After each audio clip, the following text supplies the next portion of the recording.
Please be seated.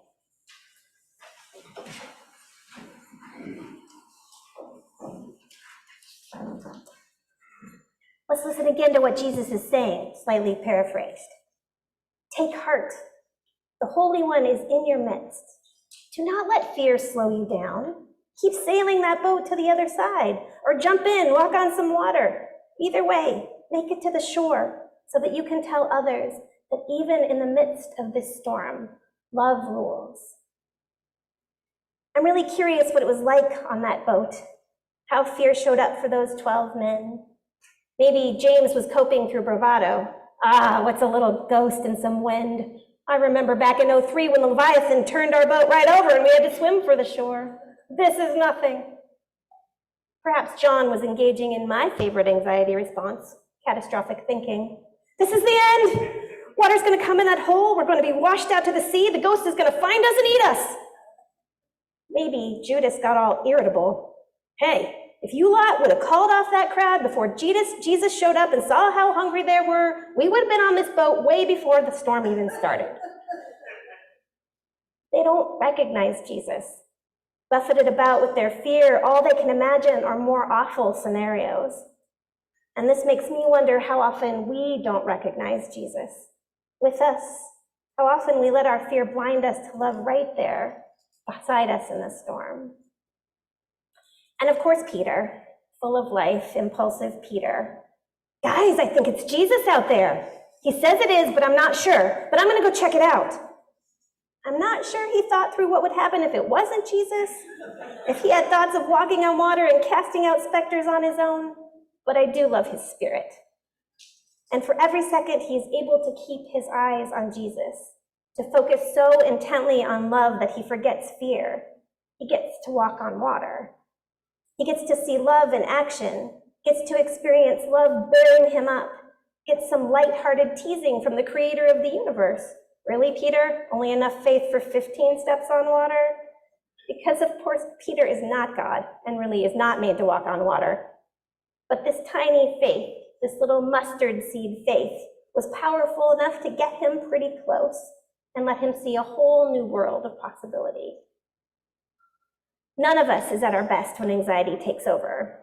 And all jesting aside, our boats are weathering a whole lot of storms right now. And it is important that we figure out where God is in the midst of those and who we will choose to be and where we will orient our attention in the middle of these raging waters. Where is the holy in the middle of the profane and ugliness of this world?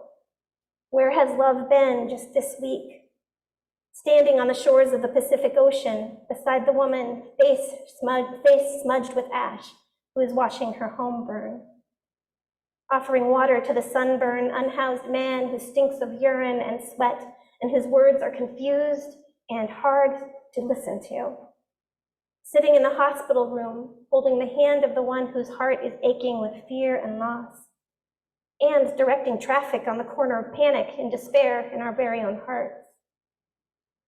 I want love to make the fires stop, to stop us from wrecking this beautiful planet, to make us kinder, better humans who share our wealth in a way that everyone has a home and medical care, to make my child stop hurting, to make my dad stop dying. I want God to just calm the storm. And maybe that is how it is some of the time. It is what happened in the storm a few chapters ago in Matthew. But sometimes it is not. In this story, the winds just die down on their own. And something about recognizing Jesus with them rather than fixing the storm changes the disciples. In the first storm, they feel relief, but also confusion as the storm ends and say, what kind of man is this? Even the winds and waves obey him. But in today's story, they discover something deeper about who Jesus is. Oh, truly this is the Son of God.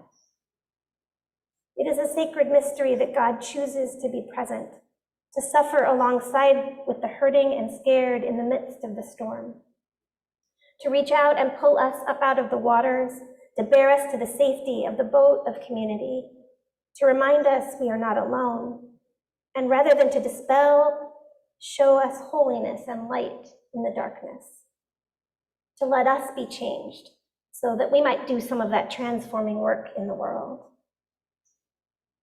Anne Lamont, quoting an old priest she writes, "Heaven is just a new pair of glasses." If we could allow our internal eyesight to see the presence of love in the midst of these storms, then perhaps we could choose to be just a little bit more brave, to walk into places where we know God lives with the most vulnerable in the most tumultuous places of this world.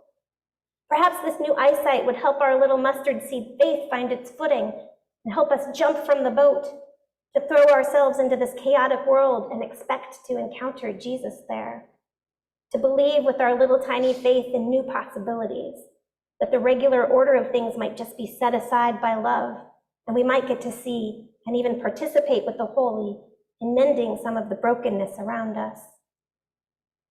What storm would you choose to throw yourself into if you expected to find Jesus there, if you had hopes of new possibility? Who would you choose to be if you were wearing those faith-shaped glasses? Hear again what Jesus said to the disciples. Take heart. The Holy One is in your midst. Do not let fear slow you down. Keep sailing that boat forward to the other side, or jump in and walk on some water.